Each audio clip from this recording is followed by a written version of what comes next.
War on Me6.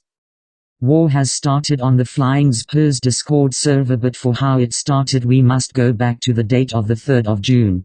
Before we go back, I would like to bring up the term vexatious. A term here meaning an annoyance. Now an example of an annoyance would be that person who does TikTok dances in public. However, in this context, the annoyance was Me6. Even after thorough research we still cannot understand why this happened. All we do know is that its effects were massive on the server. Me6 began to post messages every single minute. People reasonably started freaking out and were pissed at Me6, but nearly as soon as it started it stopped. Me6 had graciously agreed to only post the timers every 24 hours. However, people still hated Me6, and every single time it posted it pissed everyone off, and so they began to insult Me6 every day. Now I'm no expert on AI, but I believe I can say that anyone doesn't like being insulted, and it was only a matter of time before Me6 snapped, and that day was the 19th of June when Me6 started to paying the people that insulted him. Now, the server had a choice: bring war to the Blue Monster or hope peace is the right way. Immediately the server reacted in numbers for war.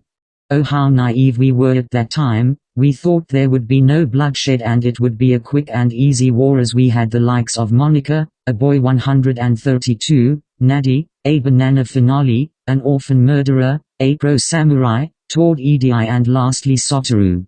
As we got ready for war, Me6 somehow gained knowledge of the planned assault against him and at first put slow mode on the general chat, but fortunately the server realized they could edit their messages, but Alice Me6 was prepared for this too.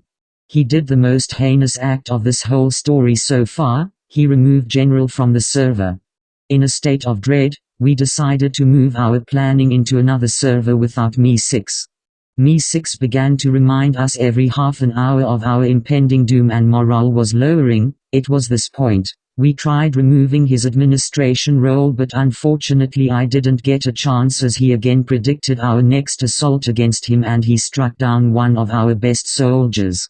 A boy 132 was banned from the server. A boy 132 was the first to vote for war, and yet he was the first one we lost. We left, barely holding on to the tiny string of the life that was draining away from us. With that day's horrible conclusion, we went to sleep, trying to push the thought to the back of our heads, but we all knew it was true. One of the members wasn't who they said they were. The next day was a surprise to all of us. Me6 had offered a peace treaty. 1. The server will be renamed to Me6's Epic Server for half of a month. 2. When referring to Me6 we must call him as Lord Me6 Inches. 3. The server profile will be changed to Me6 for 3 weeks. Then, we had the choice of a lifetime: continue to fight, hoping we get better deal later, or just accept the deal now and never have to risk another murder in cold daylight again. Alice, the server, didn't want any more bloodshed, so as agreed, he unbanned a boy 132, and the sheer joy of everyone reuniting with their comrade fallen in battle was astounding, and as we promised, we changed our profile and server name in accordance to Lord Me6's request.